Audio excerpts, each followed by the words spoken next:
Well, good morning. How's everybody? Well, that's good. Good to see you. Yeah, everybody speak for themselves. That's right. Well, there you go. There you go. Use proper pronoun. Well, we're glad to see everyone. Do we have any announcements? We need to check on a few people that know Joyce Moss has said that her whole crew seems like they got some kind of crud. It's not COVID, but it's some kind of crud. Um, haven't checked on Charles and Nancy, but they weren't here last week either. So let's check on them. Anybody else? See anybody? All right. We are today, we're going to finish up this series of lessons. We've been talking about questions from the Bible. And next week, we're going to start on Sunday morning on 1 Corinthians. We're going to study that good book, see what we can learn from it. And so, through now, you ought to be studying 1 Samuel for Wednesday nights and 1 Corinthians. So if you just read all the books of the Bible that have first whatever, you'll be all right. You know, 1 Timothy, 1 Thessalonians, 1 Kings. If you read 1 Chronicles, go for it. You know. But we'll be studying 1 Samuel. And so anyway, all right. Well, we've been talking about different questions in the Bible, not questions about the Bible, but questions, I guess you could say, from the Bible. And I hope to come back sometime and look. There's so many different questions, and they pose so many different thoughts and ideas that, excuse me, that it is well worthy of other studies. Matter of fact, like I say, I tried. I Googled, I Copilot, I did everything. You don't find, even on the internet, you don't find a good list of questions from the Bible. Now, you find questions about the Bible, some questions in the Bible, but you don't find a good compiled list, or I couldn't. Jerry, homework for you. But I could not, and I've tried through this series different times. I thought, well, if I ask Copilot, which is AI, if I asked them a different question or in a different way, and I asked it several different ways, never could find one. But I found a list that said that there's 27, and it didn't document it, so I don't know how accurate it was, but it says there's 2,700 questions in the Bible. Now, some of them, you know, of course, it's redundant. Thank you. That's a good word. And short and don't lend themselves to lessons per se. But there's a lot in there. And so I've tried to spend about 13 weeks on this and go back to the text, and then we'll come back. Don't know what we'll study next topically, and we're always open to that. But this we've considered sort of a topical study, and hopefully you've enjoyed it, or it's given you food for thought. If it's done anything, hopefully it's shown you that when you begin to look at just a verse in the Bible, that one of the things that we do is we trace context, what's going on around it. Book of James is here where we are today. I thought we'd get as close to Revelation as we could without dipping in it today. And so we're going to look in James chapter 3 and verse 13 here in just a minute. The book of James is a great book. It's considered a general epistle because we don't know who it was sent to. We do know, if you look in the first verse, it talks about James, a bondservant of God and of the Lord Jesus Christ, to the 12 tribes scattered abroad. And that's Israel scattered. And so James, being the author of this book, writes what is considered probably the most practical book of the Bible. It deals with what one author called everyday religion, 24-hour day religion. In many ways, that's true. If you look in James chapter 1, you have really a great concept, many great concepts, actually. But in James chapter 1, James talks about, here's what pure religion is. Here's, as Merrill Tenney put in his book on Survey of the New Testament, he talks about how that pure religion is stable. verses 1 through 12, that it endures, verses 13 through 19, and that it is active, verses 20 through 27. That's James 1. And in many ways, that's very true. That James is dealing with, here's how you live your life. Here's how Christianity is supposed to be. It's supposed to be stable. It's not supposed to waver. It's supposed to endure, and it's supposed to be active. Then if you look in James chapter 2, you begin in James chapter 2, and you look at the first, about 13 verses, 12, 13 verses. You notice a great deal of thought with regards to the idea of, if you will, paying attention. Notice what it says in verse 3. You pay attention to the one wearing the fine clothes. Prejudice. That's sad to say the least, that folks would be prejudiced. But it is true. It's true even in our day and age. I said something the other day to Suzanne about somebody of our past, and she said, well, you know, he was a little prejudiced. And I said, no, he was raised in a different time. And there's a little difference. She acknowledged that that's true. But yet at the same time, too, prejudice is not supposed to be a part of our faith, our Christian walk. And when you look in James 2, that's what James says, you know, you classify people. And so don't do that. And then in James chapter 2, beginning about verse 14, he talks about putting your faith into action. That faith is active. It's not passive, but it's active. And it's a faith that then, if you will, is a faith that is practiced and is not just held. And in James chapter 3, he begins and he talks about the tongue and bridling the tongue. And then in the 13th verse of James chapter 3, he asks a question. Who is wise and understanding among you?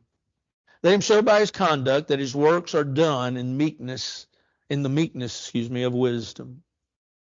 James asks the question, who then is wise?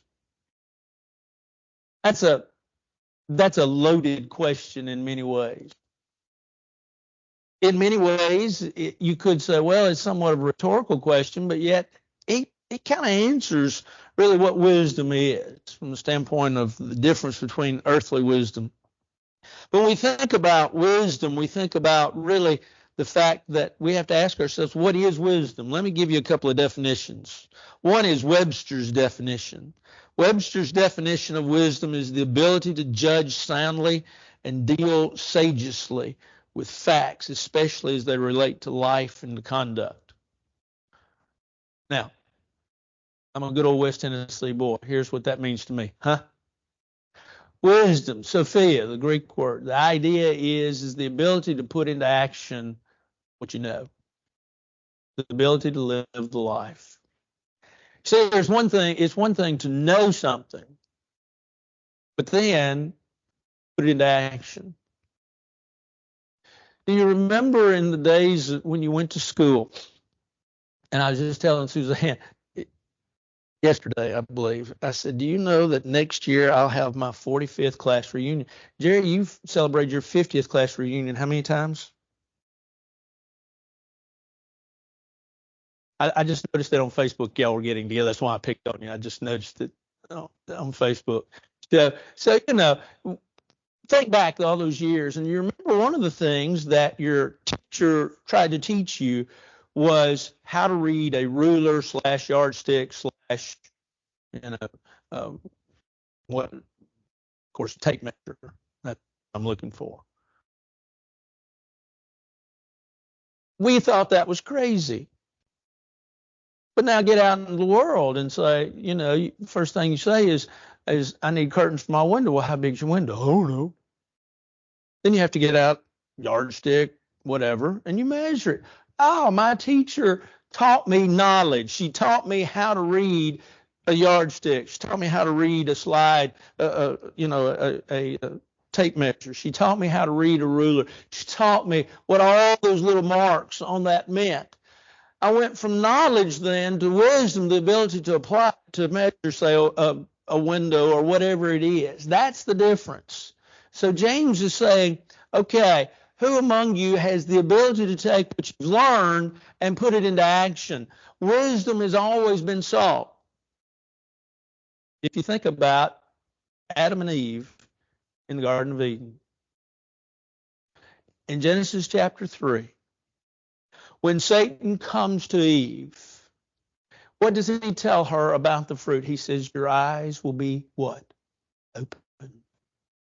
And then the answer then was that when she saw it and saw that it was good to eat and that it would make one what? Wise. Wisdom has been that which we've sought after all, because we think of wisdom. Here's what we think of. Proverbs. Book of Proverbs is full of wisdom, right? I mean, Solomon says, Ecclesiastes 1, he said, I'm smarter than anybody. I've gathered all this wisdom. My theory, I think I've espoused this to you before. My theory is this. If you go back and read Solomon's life, just try to get a biography, if you will, of Solomon's life, one of the things you find out is that everybody came to him. Everybody brought him things. And when they did, they brought everything with them, to sayings and thoughts. And he sat down and he talked with them and he gathered. He was a gatherer. Now, don't hold that as Bible. Please don't. That's just Paul Daugherty's theory. Is all that is. But yet at the same time, too, I can give you a couple of scriptures why I have that theory, but that's not the point of the lesson. Wisdom is the ability to take what you learned and put it into action. We learned 2 + 2 is 4 in school. But we learned that it was important when we got out and realized that we didn't have to stop and spend a great deal of time thinking 2 + 2 is 4 and count 4 people. When we knew that there were 2 on this side of the room and 2 on that side, we knew that was 4 without much thought.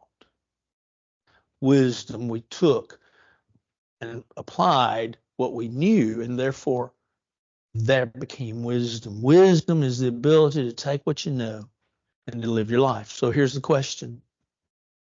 James says, who's wise? Who's wise? Well, we're going to spend a little time in the book of Proverbs this morning, but I want us to think about who is wise. What does the Bible say? Well, it's one who lives a good life. One who has the knowledge, and having the knowledge has the ability to take that knowledge and put it in their life. It's not that which is thought, but it is that which is lived. All throughout my 40 years, yeah. Next Sunday, 40 years of ministry. I hadn't even thought about that till just then. My 40 years of ministry. One of the things that has always stuck out to me is that if people know who you are, how sometimes their verbiage changes. In working downtown for 11 months, I was sitting in the break room one day, and I was sitting with one of my techs. It was a lady, but one of the techs and her husband, he worked there as well. And we were taking our break together, sitting there talking. There's this lady that ended up, she and I became friends. She's a very nice lady, but she came up, and I mean, she let it roar. Just, seemed like every other word was something I really didn't want to hear. And so my tech, who Robin happened to be sitting next to me, she said, she looked at the lady, because they were really close friends, and she said, he's a preacher. She apologized, first of all, and then her verbiage changed, cleaned up. And she never did use profanity around me again. She did work on the other side of the plant, but every time she'd see me, she'd wave. We'd wave. We talked for a few times. She was, like I say, she was very nice to me, and I tried to be very nice to her. But it's always been interesting how folks change their verbiage when they find he's a preacher. And I appreciate that, because I don't want to hear it. I don't. Now, wisdom is the ability to live a good life, the ability to take what you know and not let it puff you up. What did Paul say in 1 Corinthians chapter 8:1? Knowledge does what? Puffs up. And so if knowledge puffs up, we have to be careful that we have enough humility, that we stay humble enough to not be puffed up and to think, oh, look how wise I am. Look how smart I am. Look how much I know. And so who's a wise man? First of all, is the one that's able to control his life, able to control, and we'll talk about speech a little bit later, but able to control all aspects of his life. Second of all, I'm moving on quickly on that one because a lot of the thought in that is going to go to the sermon here in a few minutes.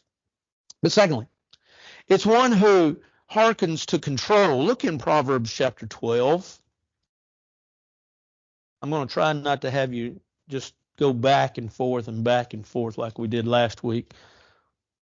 But Proverbs 12 and verse 15.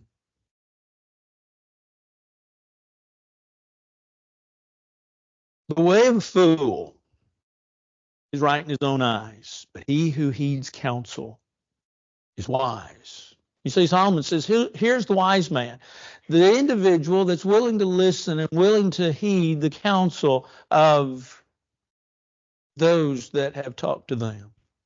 I was reminded in seeing the table out here for Ashley, and that will be talked about later.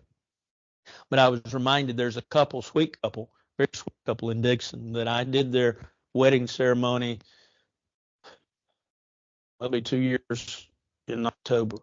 Anyway, they are, I think, about a month away from having a baby. Now, I've known these two kids ever since they were small children.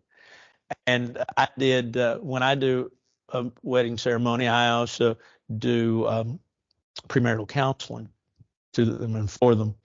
And now you got to understand, she's a nurse, and he went to Lipscomb. He was a poli-sci or a major. He works now for the governor, actually. But good kids. And I knew that they knew what I was going to talk about, but I talked about sex. I talked about husband and wife relationship. And I talked about how you get a baby. And of course, like I say, she's a nurse. She knew all that. She'd had all those biology classes, and he was an Eagle Scout. I went to his Eagle Scout induction ceremony, so they knew. Good parents, both sides. I knew both sets of parents, and so. But when we got through, he said that was the most uncomfortable session. I said, I meant for it to be. There's a reason. There's a whole lot of reasons for that. Let me just share with you one, and you all have your kids already grown, but you have grandkids. Talk to them about these things, even though they don't like it. In premarital counseling, one of the things that I have found out is if you talk to couples about those hard, sticky, techie issues that they don't want to talk to the preacher about, that when they run into trouble a little later on in marriage, they're willing to talk about those hard, sticky, tough situations and go to the preacher or a counselor. And sometimes preachers have to defer them to counselors. And so that's the reason. That's the reason why moms and dads. That's the reason, though. But I had to stop talking to Ethan about it because one day he said, "Dad, I've had enough." I said, "At least you've heard some of them." So, but understand that wisdom takes what you found out and listens to that counsel and does what is told. That's what Solomon says. Well, go back and read Proverbs 12:15 again. The way of a fool's right in his own eyes. He doesn't need any instruction. There's an old preacher's illustration. You don't see it today, so you know it has to be old. It's back in the days in which people would come to your door and try to sell you magazines, right? And this young boy walked up one summer, walked up on an old farm, and he'd walked up the long driveway, and he'd beat on the door, and an old farmer came out, and he said, "Sir, I'm selling magazines. Would you like to buy a magazine?" The old farmer said, "No, I don't need a magazine. Don't need a magazine." He said, "Well, we have all kinds of magazines. We have some with beautiful pictures. We have some with a lot of words. We have this. We have that. But think that you would love truly a magazine. And he said, no, I don't want a magazine. He said, we've even got magazines. He said, are you a farmer? Yeah. He said, well, we've got magazines on farming. We got magazines on how to farm, how to make your farm produce even more. And the farmer looked at him. He said, nothing like that. He said, the reason being because he said, I know how to farm. Wisdom takes what you know and lives it, hearkens to the counsel that has been given. Now, you probably, as well as I could tell you some. I could tell you stories of individuals that I've given them counsel. What is considered, what even they, when they walked out, considered wise counsel and didn't do it, and then wish they had. Now, I've given them some counsel, and they looked at me and said, that's stupid as it comes. Okay, that's my opinion on it. And then they go out, do something, and sometimes they come back, wished I'd listened. Sometimes glad I didn't listen. Counsel, knowledge, important. Wise man gathers counsel, listens to it, hearkens to it. Next, Proverbs 14:16. Let's look at that one. Proverbs 14:16. Who's a wise man? A wise man fears and departs from evil, but a fool rages and is self-confident. A fool doesn't need to listen to anyone. A fool doesn't need to act in a certain way. But the wise man, what does he say? The wise man fears and departs from evil. Does he fear evil? Yes. But does he also fear God? Yes. He fears the evil. He fears what it can do and what the end product may be. He fears, if you will, the other shoe.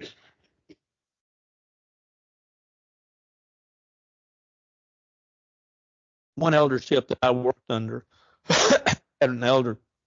When I'd come into an elders meeting, he asked me one time, he said, why do you do that? And I explained it. Here, let me give you the backstory. When I would go in and talk to them, I'd go in and I would talk to them and I would tell them, I would say, hey, I have this idea. Here's why I have this idea. Here's what I hope this idea will accomplish. Here's what this idea will do. Here's the other side. Here's the possibilities of what might happen. Here's the possibilities of how it could go bad. I want to make sure that it doesn't. But here's the other side. Here's the other possibilities. And so one day, one of the elders that I still love deeply, he said, why do you do that? And I said, well, it's simple. He said, well, explain it. I said, when I've come into y'all, I said, I've thought about this for quite a while, and I've looked at it, and I've prayed about it, and I've spent time with it, and I've looked at the pros and cons. And I'm asking you all to make a decision somewhat fairly quickly on something that you haven't given much thought to. And I don't want the backside to come up and slap us and not understand that it was a possibility. Plus, in fact, I want you to think that I've thought it through because I have. I don't just come suggesting something without thought. He said, I appreciate that. I thought about it that way, and I appreciate that. And so I try to do that. I don't do it with our others. No, I'm kidding, I do. But, you try to think of all sides. And that's what the wise man here does, though. He fears evil. That's one part of it. He wants to know that other side. When I do this, what's the other side? What's the evil? And is that evil greater than the good that can be accomplished? Because, you can take something and you can take it and run seemingly both ways with it. That's a good thing. No, it's a bad thing. You ever notice that newscasts can take the same speech given by an individual, and one can show you how errant it was, and the other one can show you how good it was? When you take things out of context, you usually do that. That's what happens.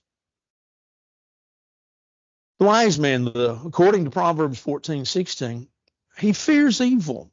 He doesn't want any part of it. He sees what is bad. He sees the terrible. He sees the outcome in the negative light. And so consequently, he says, let me stay away from this. It's sort of like, we understand, don't put your finger in an electric socket, right? And make a complete circuit at least. You can put your finger in an electric socket, but if you make a complete circuit, what happens?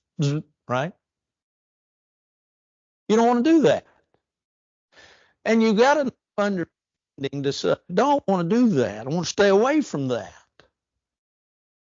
It's wisdom. I fear what it can do to me, so I'm going to treat it with caution. Something somebody like to say before we move on.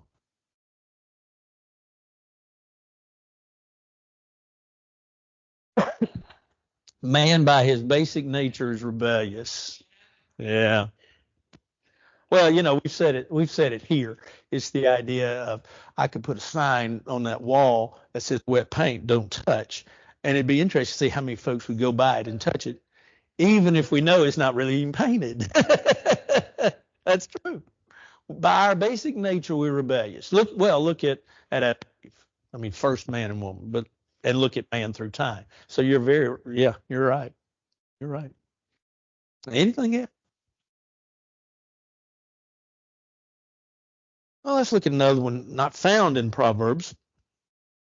But a wise man is one who hears and obeys the Lord. Solomon in Ecclesiastes tried everything, right? He tried.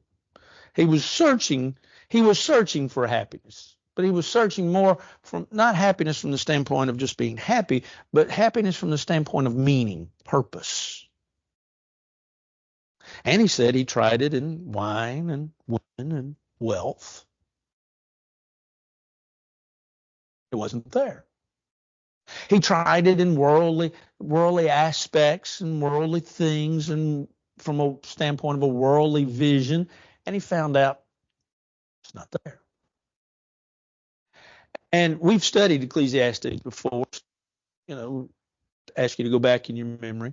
But when you look at the last couple of chapters, you see a man that has gone from saying, this is where wisdom is, that he begins to look at the idea of death. Dying. And as he views the mortality of himself, he finally comes to the conclusion in Ecclesiastes 12 that man's all is to fear God and keep his commandments. That was true wisdom, and that was true happiness. When you think about the wisdom of Solomon, you think about that was the conclusion that he'd reached. You come to a greater understanding of really maybe what should be a wise man, and that is one who listens to what God says and does what he says.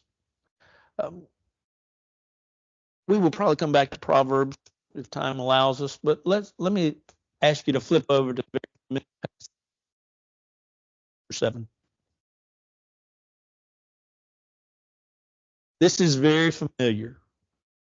It's so familiar, it's so wonderful and so loving. Our children's like VBS and things of that nature sing this song. In Matthew chapter 7, we're going to begin, actually where we want to begin is verse 24, but I want to begin in verse 21. Not everyone who says to me, Lord, Lord, shall enter the kingdom of heaven. He who does the will of my Father in heaven. Many will say to me in that day, Lord, Lord, have we not prophesied in your name, cast out demons in your name, and done many wonders in your name? And then I will declare to them, I never knew you. Depart from me, you who practice lawlessness. Therefore, whoever hears these sayings of mine and does them, I will liken him to a wise man who built his house on the rock. The rain descended, the floods came, the winds blew and beat on that house, and it did not fall, for it was founded on the rock. But everyone who hears these sayings of mine and does not do them will be like a foolish man who built his house on the sand.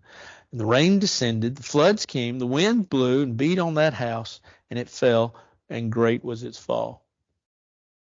I want you to think about this in a little different aspect before I tie it all together.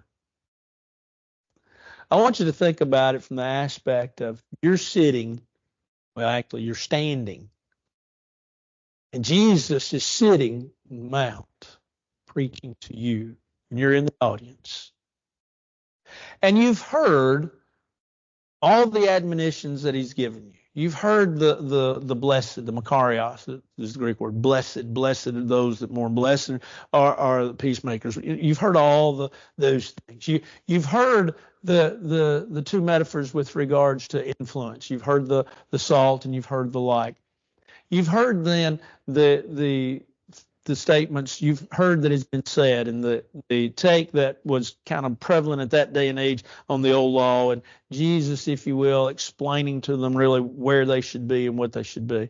And then you get to what we would call the 6th chapter, and it's a chapter really about prayer, but it's also a prayer chapter. It's about being you're supposed to be, being put on. Don't be religious from the standpoint of for men to see, but actually live the life. And you even hear what you might consider maybe the most practical aspect of the sermon, and that's the idea of living free from worry, free from anxiety. You've heard this sermon. There are more to have possible. There are less, probably not. Was there more? Could have been. Who? Don't know. This is what Matthew, by inspiration, has saved for us. And so we'll take it as the sermon. But if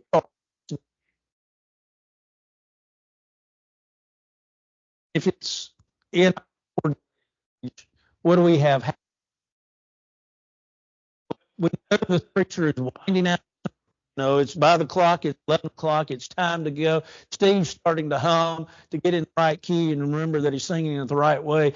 And everybody's getting antsy. And you used to hear this rip. That was everybody pulling out the songbooks. We've quit that with paperless hymnals. Starts into his regular routine and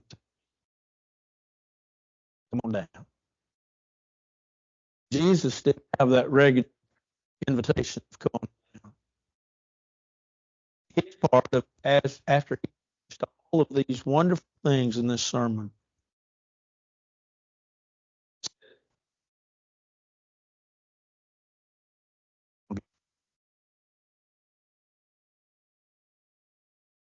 He says the foolish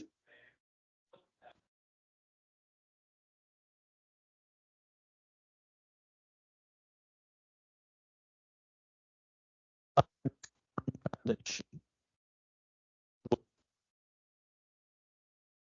That's just a picture as I think of it from time to time. I just think, oh, okay, yeah, I need to listen. It's not what I think. It's not what I believe. The wise man comes to an understanding. It's not about me. It's about God. He understands his purpose. He understands his purpose for living. He understands his purpose for doing what he's supposed to do. He understands his purpose as far as where he is headed, and how he's going to get there, and why he's going to get there, and what he wants to get in the meantime. And so he heads in that heavenly direction, doing the things that heaven itself wants us to do. And so the wise man, Jesus says, he listens, he hears, he builds upon the solid foundation of where he's headed, where he's going, what he wants to do, what he wants to accomplish. And so then he gets, and if we were to go back to James chapter 1, we realize that it's important that we become doers of the law and not hearers only. How important that is. To remember, as James says, don't just look into the perfect law of liberty. Don't just look into the mirror and then go your way and forget what you look like. Look at yourself. Spend time with yourself. The sermon this morning is about self-inventory, self-examination. That's what the sermon is about. But it's going beyond that aspect to not just taking inventory, but then also applying the figures and applying the numbers. My father ran a store for many, many years. Last 10 years of his life, he worked in the industry, but for many years, from the time he was, 16, he worked in a store until, like say, the last 10 years, so until he was 55, he worked in the store from 16 to age 55, worked in the store. And he always despised about the second week of January. You know why? Inventory. Now, inventory is different now than what it used to be, but inventory was terrible. Everything had to be counted. All the ours was a department store, and so all the pants and all the shirts and all the underwear and all the socks, everything had to be counted. It was terrible. And Dad, because it had to be accurate, and because this company had 1,500 stores. Well, actually, I had more than that, but 1,500 that were by their name. And so some other manager would come in and kind of check to make sure that, they weren't fudging, and have to look at a lot of different things. And he'd have that. And then Dad would have his supervisor come in. And of course, he'd have to check things. And Dad was just kind of, just upset him till it was finally done, until he could gather all those bundles up and send them to headquarters, which was in St. Louis, Missouri. Until he could do that, he was not, it was just let's walk quietly at home for 2 weeks. That's the way it was.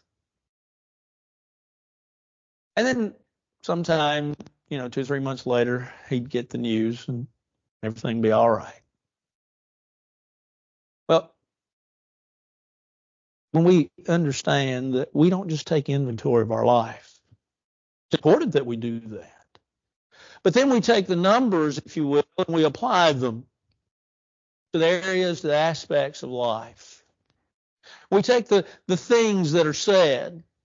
We take the things, say like, kind of interesting if you think about what James is saying in James chapter 1 and then James chapter 2, you all just plug it into what? The idea of prejudice. And probably we would all say in some ways we are all prejudiced somewhere, somehow, in some shape, even if we don't realize it. But that's one of those things we need to work on. And that's what James is saying. Loves the Lord, hears the Lord, listens to the Lord, does what he's supposed to do, and understands that he's got to constantly work on himself. Now, if y'all want to sleep during the sermon, you basically got the sermon already. You got a synopsis of the sermon. Don't sleep. But, by the way, sidelight. Some sweet ladies, some sweet individuals every once in a while will tell me, boy, I had a hard time. I slept through part of that. They'll admit part of that's all right. I did too. So, it's all right.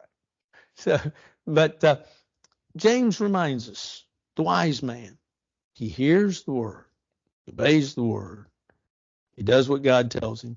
And ultimately then in Matthew chapter 7, another thing that we gather, who's the wise man? If you look in verses 24 through 27, he's the man that's prepared.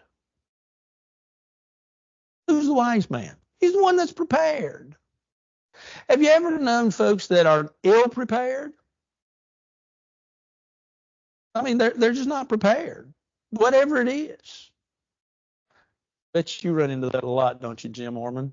A lot of folks not prepared for retirement, not prepared for that rainy day. Probably, Jim, you did too. Probably, folks. Oh, I can't pay the air conditioner or whatever. I don't have it. Business folks, they do have that issue. Jesus said, look what he says. The wise man, what does he do? He builds his house. But he builds his house in the right place, on the right foundation. So that when the floods come and the winds blow, verse 25, it doesn't fall. Why? Because he's built it in the right place, yes, but he's prepared. He's prepared for the storm. He's anticipated the coming of the storm. I like the old story. I can't remember exactly who it was credited to, but it's the young boy that applies to be a farmhand. This was many years ago. He applies to be a farmhand for a farmer. And when he does, the farmer asks him several questions about who he is, where he came from, why he's there, why he wants the job. And he says, tell me, what are your greatest attributes? And the boy said, I can sleep at night. Well, the farmer, he didn't really know how to take that. He didn't know if the young man meant, well, he works real hard and so he sleeps good at night, or what he meant. And so he asked him another question. He said, you sleep all night? He said, yeah. And he said, I sleep especially well when there's a storm outside. And the farmer thought, well, maybe he likes to hear the rain on the roof. And so, okay, I don't know what that means, but I don't have anybody else and I need the help. I'm going to hire him. So he hires him. Storm comes. The old farmer begins to look to find and to put everything up. The chickens are already put up. The barn is closed and is tightly closed. Everything's put up. Everything's covered. Everything is exactly where it should be in case of a storm. And then he remembers the old boy saying, I can sleep at night, especially when it storms. Because he's prepared everything. And so it is that we live our lives. We live a life with regards to prepared. Anticipation. Be the ant. If you're still in Proverbs, you're probably not. I told you we might come back. Look in Proverbs chapter 30.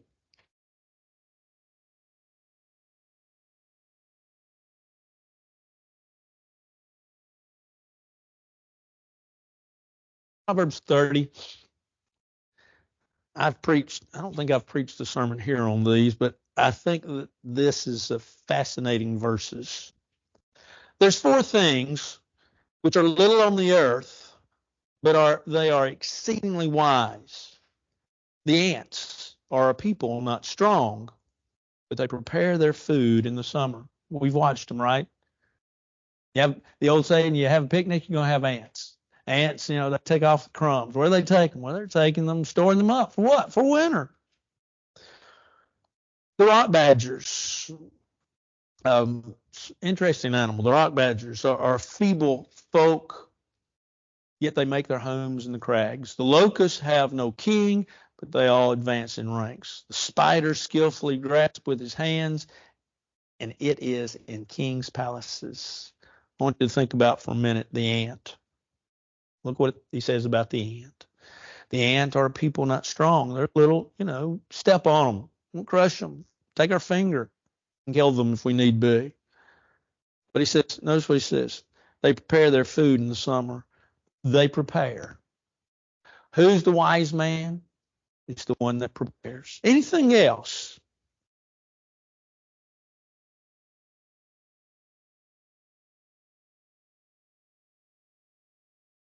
Oh, I like that. Jerry, that's a sermon. That's a good one.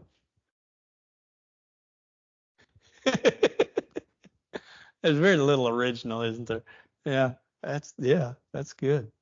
I like that. Anything else? Let me encourage you to start reading 1 Corinthians for next Sunday. It's a fascinating book. We'll talk about a lot of different things. We'll introduce the book next week. And I'm not going to try to drag it out. I'm going to try to move. That doesn't mean that you can't study along with me, but if you've at least read, say, the first chapter, and I'm not saying I'll cover all of the first chapter next week, but we'll talk about chapter 5, church discipline. We'll talk about the kephale, the woman's covering, the head covering. When we get there, we'll talk about matters of expediency, and when we do those things that are expedient and when we don't. And so we're gonna look at some verses, but we're also going to look at some topics as we go through there and see. Like I said, I don't want to drag it out. I know I've done that before, and I know that makes weary study, and so I don't want to do that. But if you'll have read at least the first chapter, I guarantee you I'll get through probably half of it. And next week. Also, secondly, I want you to remember, and I know you do, and know you will, the folks out in Kansas and Oklahoma and Nebraska that had tornadoes go through the last couple of days.